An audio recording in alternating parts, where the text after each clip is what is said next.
Turk channel. Hello guys, your King Knife, it's about time EX Turk with the new movie review.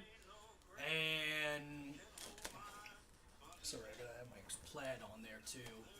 Gotta be in style when making these videos. But anyways, I went to Pirates of the Caribbean 5, Dead Men Tell No Tales, and I gotta say it was really good.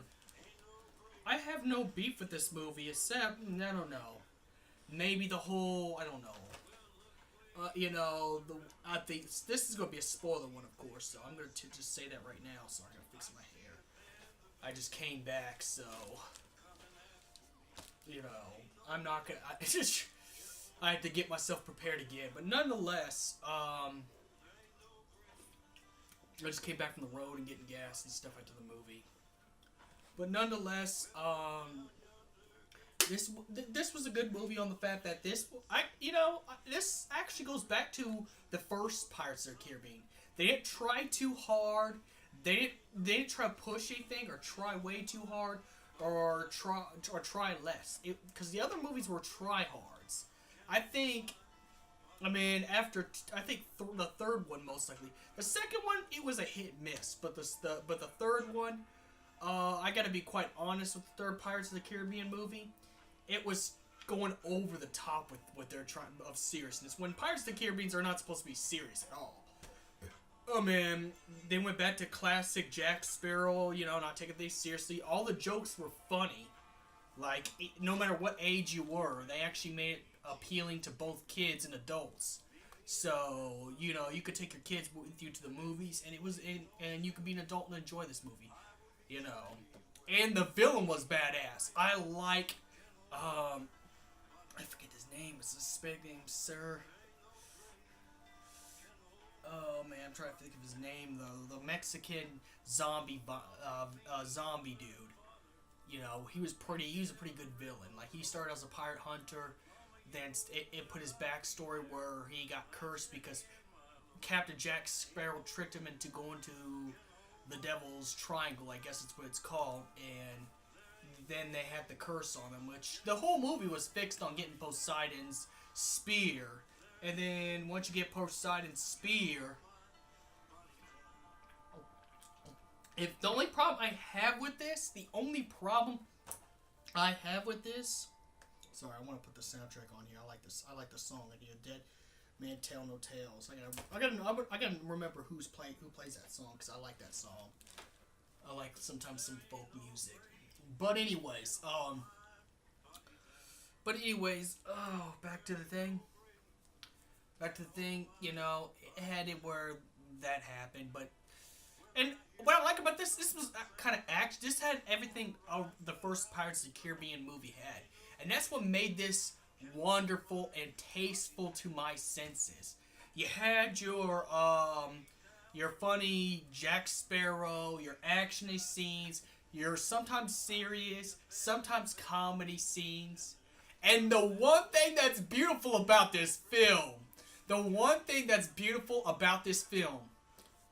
weren't trying to push the whole Will Turner and whoever, I'm trying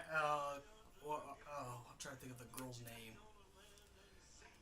The whole romance between, Catherine St. Jones' character, I forget what her name is, but pretty much, I don't know why I keep forgetting these actors' names, but anyways, it didn't push the romance like it did in the second and third movie, because that's what kind of turned me off. It's like, this is not a romance movie at all. I mean, it's good to put a little romance, but not over the top. This is still an action movie at the end of the day. It's no different than a comic book movie, So, you gotta put it at the right increment times. Like, probably at the end, I don't know.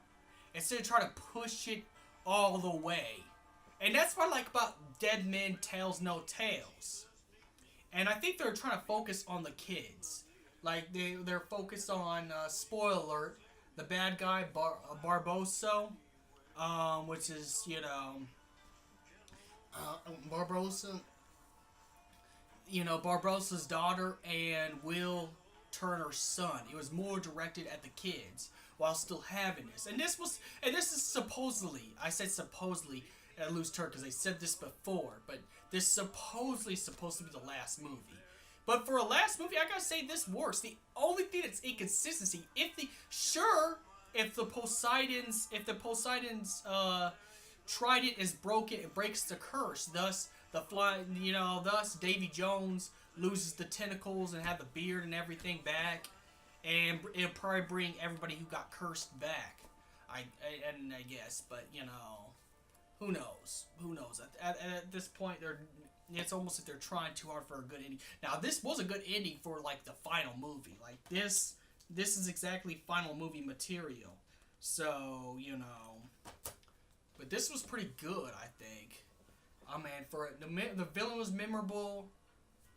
We got classic Jack Sparrow back. We got classic Jack Sparrow back. The only thing I'm confused about is, when did Will Turner just start turning into the Davy Jones Dutchman type of thing that he has? Like the thing, the barnacles on his face. Where did he get that? Because, I mean, I could be wrong. I need to go back and watch the original Pirates again to refresh my memory. In fact, I might actually go ahead and buy me the whole collection of all the Pirates movies, so it makes sense to me. But I don't know when he got all that way up to, but I guess it did happen. It did happen. I gotta refresh my memory again. So, and that's the beginning. But yeah, Barbossa actually has a daughter. It was focused on Barbossa's daughter and Will Turner's son, which they paired up, and they had a little bit of romantic moments, but it was not pushed. It was still Pirates of the Caribbean movie like it should. Went back to the formula of the first one, and that's what they need to do. That's why I never went crazy and reviewed any of the older ones, because Pirates of the Caribbean 1 was always my favorite movie until I saw this. Because I remember seeing the fourth one. Yeah, the fourth one before this one. This is the fifth one. I seen the fourth one in theaters, and I'm going to be honest, $15 for a ticket was well wasted, because I didn't understand anything that was going on in 4. They explained the plot really well, like they did here. It was like they were trying to make it a little serious and they're pushing other things into this, and it's like I couldn't figure out if it was a Pirates movie or not. The only thing that made me know it was a Pirates movie is that Johnny Depp's Captain Sparrow. But the fourth one was terrible. I'm not gonna lie, it was terrible. So, this kind of fixed this up for me. Now, I'm not a huge Pirates fan, but I do enjoy the movies thoroughly, and I do like Johnny Depp's Captain Sparrow. I don't think you could, if you even go back to doing prequels on the movies. I don't even think you could do anything else but Johnny Depp. Johnny Depp is Captain Jack Sparrow. But, there's less of Jack Sparrow in Pirates of the Caribbean 4. And I know I'm not reviewing 4, but I just want to talk about how bad 4 was. That way you could compare it to Dead Man Tells No Tales, the last one. Like I said, villain had good backstory. They weren't trying to push anything else in it. It went back to the formula of Pirates. The only thing that sucks is that Barbossa started turning good because he found his daughter. He started turning good and helping Jack Sparrow. Because you remember, Barbossa was a bad guy in the first movie. And he's always been a bad guy, even when he came back. So, but nonetheless, I like that he was helping Jack Sparrow and he was a good guy. But too bad he died. But I understand. It's kind of a repent thing, that these people do. Feeling bad for all the crimes he did that he committed because he actually found his daughter, and I think that made him into a better person. In fact, if it was, Barbossa is the one who took out that Spanish pirate, the zombie pirate. If I can remember, I think it was Cervantes. I can't remember. I'm not, I can't remember, but he took the main bad guy out and it saved everyone. Now the spear of Poseidon is broke. The spear of Poseidon is broke. So the curses are gone. The only thing that can happen is new curses could be put on someone because all the old curses are gone.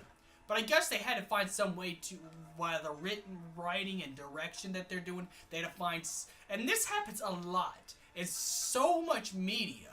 I've seen this a lot lately, and I'm gonna call it out for what it is. You can make an opinion about it, but I think they're looking for ways to end things. Even if they have to go crazy, even if they have to come up with some BS ways to do it. Now, this way was good because it would make sense that the Spear Poseidon would put the curses on people because, well, you know, it's a you know, supernatural item. But the reason why I say it's like other media, like how it was in Final Fantasy 15 for Noctis to kill Arden, they had to write some bullshit way to kill Arden. And Naruto shipping in there, write some bullshit way to kill Madara and put a better ending, you know, etc., etc. I think the only inconsistency I could see is that they figured out how to beat the villain.